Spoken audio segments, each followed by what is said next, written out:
पाकिस्तान पर पाबंदियां लगाने पर भारत को लेने के देने पड़ गए। पाकिस्तान ने जवाबी रद्दमल देते हुए भारतीय तैयारों के लिए 1 माह तक पाकिस्तानी फ़ज़ाई हदूद बंद कर दी। नोटिम जारी। भारतीय एयरलाइंस को हंगामी सूरत हाल का सामना, तैयारे दूसरे ममालिक में उतारना पड़े। शारजा से अमृतसर परवास का रुख तुर्बत में दाखिले से कबल मोड़ा गया। भारतीय एयरलाइन के तैयारे की इजाफी ईंधन के लिए अहमदाबाद में लैंडिंग। टोरंटो से भारतीय परवास की रीफ्यूलिंग के लिए कोपनहेगन में लैंडिंग। लंदन और पेरिस से भारत जाने वाली परवाजें ईंधन भरवाने के लिए अबूधाबी उतरी।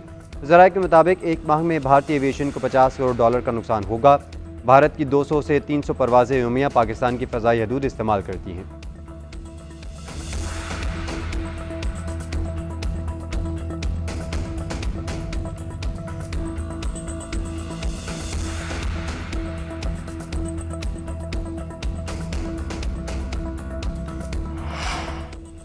जम्मू कश्मीर के मामले पर कोई मौक़िफ़ नहीं अपना रहे। सूरत हाल तेज़ी से बदल रही है, इस पर नज़र रखे हुए हैं। पाकिस्तान और भारत के दरमियान कशीदगी पर अमेरिका का रद्दअमल। तर्जुमान अमरीकी महकमा ख़ारजा टेमी ब्रूस का कहना है, हमले में मुलव्विस अनासिर इंसाफ के कटहरे में लाए जाएँ। हम उन लोगों के लिए दुआगो हैं जिनके अजीज़ इस वाक़े में मारे गए, और दुआगो हैं कि ज़ख्मी जल्द से एहतियाब हों। अमन के लिए किरदार से मुतल्लिक़ सवाल पर तर्जुमान का तबसरे से गुरेज।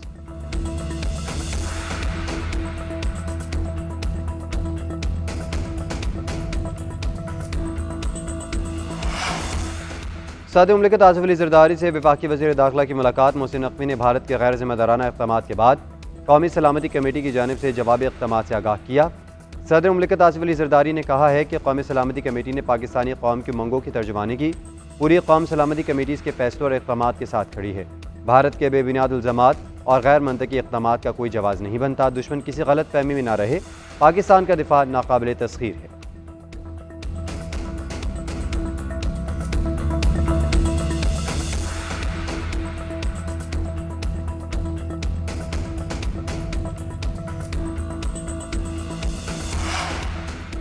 पानी रोकने का भारतीय इक़दाम जंग तस्वुर होगा, पूरी ताकत से जवाब देंगे। पाकिस्तान तमाम दो तरफा मुआहदे मुअत्तल कर सकता है। कौमी सलामती कमेटी का भारत को दो टोक जवाब। तमाम भारतीय परवाज़ों के लिए फ़ज़ाई हदूद बंद। वाघा बॉर्डर फौरी बंद करने का फैसला। भारत के हवाले से हर तरह की तिजारत मुअत्तल। साख स्कीम के तहत भारतीयों के वीज़े मनसूख। भारतीय हाई कमीशन में तैनात मुशीर नापसंदीदा शख्सियत करार। भारत के दिफाई, बहरी और फ़ज़ाई मुशीर शामिल। पाकिस्तान का 30 अप्रैल तक मुल्क छोड़ने का हुक्म। पाकिस्तान ने जवाबी फैसलों से आगाह कर दिया।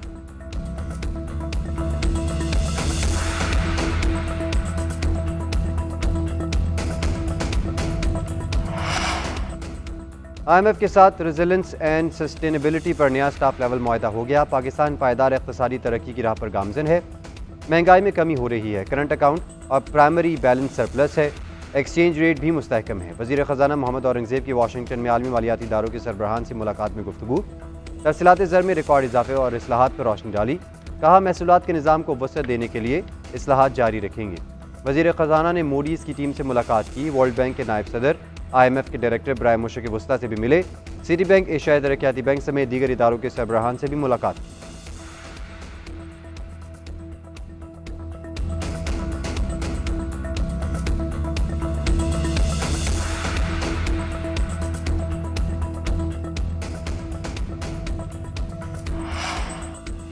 वज़ीर आज़म ने नई नहरों की तामीर को रुकवा दिया। फैसला इत्तफ़ाक़ राय के लिए मुश्तरका मफादात काउंसिल में ले जाने का ऐलान।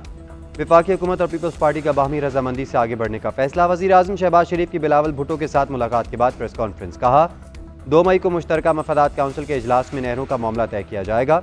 नई नहरें सिंध की रजामंदी के बगैर नहीं बनेंगी। चेयरमैन पीपल्स पार्टी वज़ीर आज़म की जानिब से सिंध के तहफ़्फ़ुज़ात दूर करने पर शुक्रगुजार। कहते हैं, मुश्तरका मफादात काउंसिल इजलास में आज के फैसलों की तायीद की जाएगी।